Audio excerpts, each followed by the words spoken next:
Well, well, well. What do we have here? A dead body for sure. Looks like the result of murder. Murder? You might be jumping the gun, detective. I mean, train tracks, trains. Wouldn't that be the most plausible scenario? Struck by train? What's your evidence? To the untrained eye, a train seems like the most likely candidate for the murder. But you see these abrasions on the wrists of the victims, and wrists and ankles? Knots, rope cuffs, maybe? And if you look back here, you'll see a small intrusion in the back center of his head. A train couldn't do that. I think that this is the work of someone a little higher up on the evolutionary scale. Someone with a brain, at least. Ha! And an evil one at that. Do we know of any witnesses? Any real evidence? No witnesses so far, but Detective Clark found these. Ah, let's see. The letter T, a phone, noodles. It's not much, but I'm afraid it's all we have to go on. Let's head back.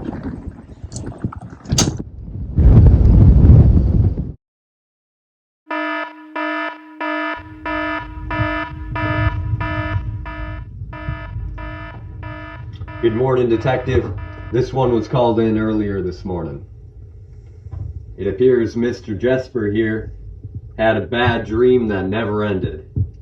We suspect murder. Now, why is that? Forensics has located a small hole on the posterior side of Mr. Jesper's head, similar to the injury of the victim at that train scene last week. Any other similarities? Actually, yes. A cutout of the letter H was also located at the crime scene. If you remember the mysterious letter T we found previously, as well as a bag of pink slime and a mysterious alarm clock.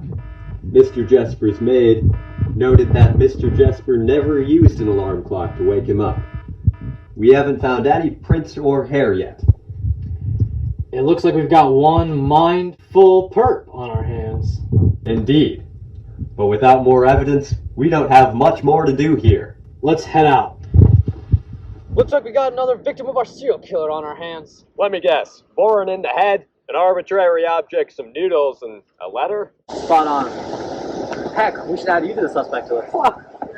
It looks like our victim dropped out of high school and then dropped out on the street. Forensics showed us these. An educational book, not entirely random, but it is The Weekend. The letter E, macaroni this time. Again, not much more than this. No prints, no hair, not a single bit of criminalizing evidence. This isn't our killer's first bullfight. Tricky. They sure have us fooled with whatever mind games they're playing. Let's head back. I just can't figure out any legitimate connection between these cases. They must be related, but how? The only links we have is that each victim has a similar head injury, a series of objects which seem to be unrelated to the incident except for their proximity to the victim, and a good chunk of the alphabet. What could they mean? Noodles, pink slime, rink. I got it! Rearrange the A and the I in the Brian so the A is before the I, and you get the brain! The brain is his target. The Brian is his pseudonym for the brain!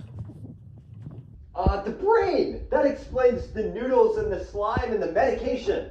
Our killer must have been trying to relate each of his victims to the brain. But how can this help us?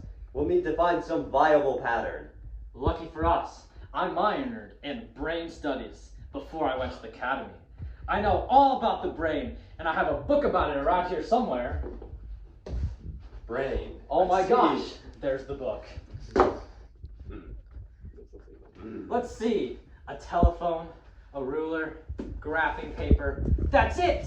In our brain anatomy unit, we learned that each section of the brain had a distinct primary focus. Some parts of the brain regulate sleep and monitor and adjust our emotions, and some keep our temperatures in tune. Oh, I see. The objects found at the crime scenes are associated with the different parts of the brain.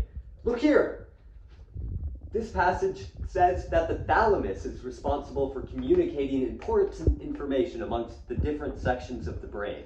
That would explain the telephone. And the location. Check this out. The thalamus is like a railroad for the brain because it freights essential sensory information throughout the brain, much like a cargo train hauls materials across the land.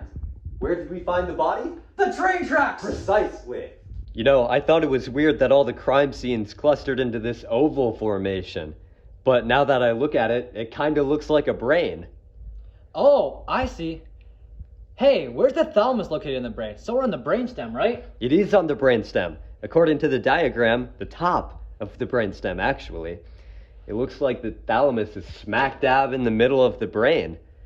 And hey, that's where the train tracks are, too. Spectacular. No wonder you're a detective. Let's see if this holds up with the other crimes. Yeah, so victim number 2, found dead on their bed. The mysterious object was an alarm clock. Do you know of any brain parts whose functions deal with sleep or waking up, maybe? The reticular formation comes to mind. If I remember correctly, its purpose is to promote arousal and awareness. That fits with the alarm clock waking up or arousing the victim into consciousness. And its location on the book diagram matches with the crime scene's location perfectly. Our victim was found on the corner of 65th and Randall Street, which marks the map perfectly just below the thalamus crime scene. Who's next? Victim 3, found outside of school. Mysterious object, a book. I'm thinking a learning sector of the brain? Ooh, probably the hippocampus, which is located at the back of the brain, but it's still underneath the corpus callosum and besides the cerebellum. I have a feeling we'll learn about those soon. That checks with our map, too. The hippocampus is the memory center of the brain, and it's often associated with learning, according to this book. The school, a book, learning, memorizing. Yup. Next. Victim number 4, dead on the sofa. Mysterious object, a watch. This one's odd. I don't know of any brain parts that are affiliated with relaxation and timekeeping. What about the heart? Oh, I guess I'll check. Here we go. The medulla regulates basic involuntary or otherwise ignored bodily functions that are necessary to survival, such as pumping the heart, inhaling and exhaling, digestion, etc. Think of clockwork when you think of the medulla. Although its processes are often overlooked, they are necessary to keep our body ticking. Geez, it's like our killer read out of the same book. Oh, I get it. The victim was on a love seat. Love. Heart. At least our perp has a sense of humor. The medulla is below the reticular formation of the brainstem. And that lines up with our map, too. Perfect. Just south of victim 2. Next. Victim 5. He was found near the courthouse with a thermometer by his side. Got it. The hypothalamus manages things like sleep, thirst, hunger, mood, and temperature by creating hormones that affect those systems. Huh, okay. Okay, so the courthouse must be like the hypothalamus because it's an overseer of the individual systems in our town. And it has assigned officials to moderate those systems, similar to the hormones that the hypothalamus deploys. I would imagine the thermometer symbolizes temperature regulation. That must be it. And if we consult the map and the diagram, I bet the courthouse is just about where the hypothalamus is. Just about. They're both a bit below the center. Easy. Okay, our next victim was found outside the town funeral home. His hands were clenched, and inside his left fist was a stress ball. Assume that this was the mysterious object. This scene is likely related to stress or anger or grief that might tie in the funeral home. I see. Strong emotions. Okay. So in the book, the amygdala is tucked behind the hippocampus. It looks like it's slightly to the left of the hippocampus, though. The amygdala is in charge of moderating strong emotions and memory. It also plays a major role in how we react to these strong emotions. So it looks like it's right about there. And that's where our crime scene is, too. The stress mole must represent how the amygdala plays its part in reacting to heavy feelings like stress. It helps soothe these emotions by appropriately relieving tensions. That's gotta be it. Gosh, this all makes perfect sense. Okay, our next victim now. This is a weird one. He was found balanced on the backrest of a bench with a graphing notebook on his stomach. Oh, I remember that one. Ha! Wild. The balancing must represent the cerebellum, the part of the brain that controls our balance, motor skills, and movement. Without it, we'd all be falling to the ground. And, of course, the drugstore and cerebellum line up perfectly. The cerebellum is on the outside of the brain, behind the hippocampus. Ah, clearly. Oh, our next victim was found next to a drugstore, and he was holding a ruler at the time of his death. A ruler? What does that have to do with anything? I don't know, but from what we've seen, everything has something to do with something else. What about the drugstore part? That's a good question. Well, drugstores have lots of medications and chemicals. Wait! Maybe it has to do with the pituitary gland. The pituitary gland releases chemicals and hormones to the rest of the body that tell it to carry out functions. The pituitary is located underneath the hypothalamus and to the left of the amygdala. Ah, so the drugstore is like the pituitary gland, and the ruler is like the functions it is carrying out, because math, functions. You are truly hilarious. But yes, exactly like that. Speaking of drugstores and medicine, victim number 9 was found right next to a medical clinic on a bridge called Gunderson. A bridge, huh? Now that makes no sense to me. In all my studying of the brain, nothing I can think of could be connected to a bridge. Well, I may not be as much of an expert as you, but I did take a high school psychology class, and my teacher once made the reference that the corpus callosum is similar to a bridge connecting two sides of the brain, that it bridges the gap between the two hemispheres. The corpus callosum incident is located precisely on our town brain map, where the corpus callosum is on the brain, just underneath the cerebral cortex lobes. I can't believe I didn't think of that. Well, let's see if we can figure out this next one.